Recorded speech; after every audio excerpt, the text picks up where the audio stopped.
last night's NFL game was delayed due to weather. During the delay, one of the reporters brought up that the players were upset by the peanut butter and jelly sandwiches they were served. Was Jeff there? Take a look.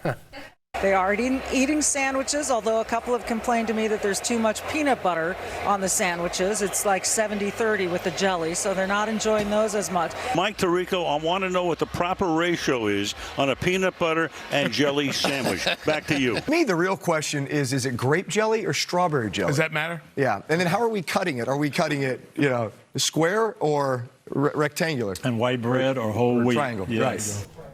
Oh, my gosh. Everyone's talking. I know. This, of course, sparked a huge debate online. So what is the proper ratio of peanut butter to jelly? Do you cut it? Do you toast the bread? Do you butter it first? What do you do? First of all, this is my favorite topic of the whole month, perhaps. You have the floor. Stories like this. So let me pull back the curtain a little bit. This in the show business means stretch. They had a stretch for an hour and a half. There was a rain delay. This is why we're talking about peanut butter and jelly. Yes, it is. They're not just talking about this during the game. But they bring up an interesting point. I'm more of like an 80-20 guy. More peanut butter, more jelly? More peanut butter. Me too. Yeah, and I'm a white bread, no toast, because me and Al's going to talk already next. had an I'm a incident. chunky peanut butter guy with grape jelly, a little bit of grape jelly on white bread. Oh, So that's where I'm at. And how do you cut it? Diagonal or straight? I just eat it, I guess, in half. No diagonal. Well, you give your boys just a whole sandwich without cutting there's it? a whole thing. Hold on. No, I thought you for me. No, when you're making it for the kids. I give them Like, where do creamy. you cut? I cut it in half. I don't diagonal. Who am I? Not an animal. Jeff, you're leaving out a big part of your peanut butter and jelly conversation. What? A big part. You're very strategic. You like to cut the crust off, but dare I say anybody tears the crust off?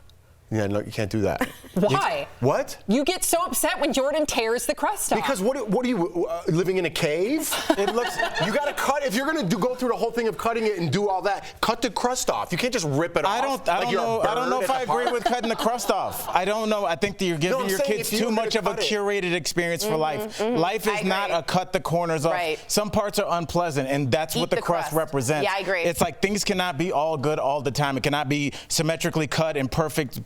Sometimes you need a little disgusting crust there to remind you that life isn't always beautiful. I feel you completely. I would agree with everything, though, that you said. Chunky, 80-20, white bread.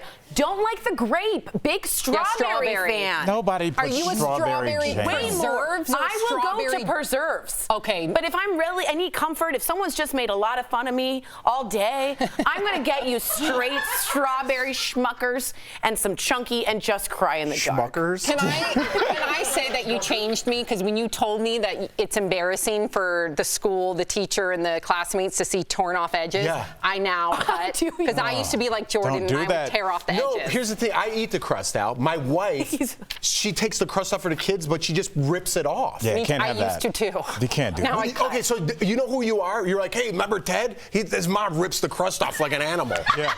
Now you're that guy. Now you're crusty Ted. You're And now you're stuck.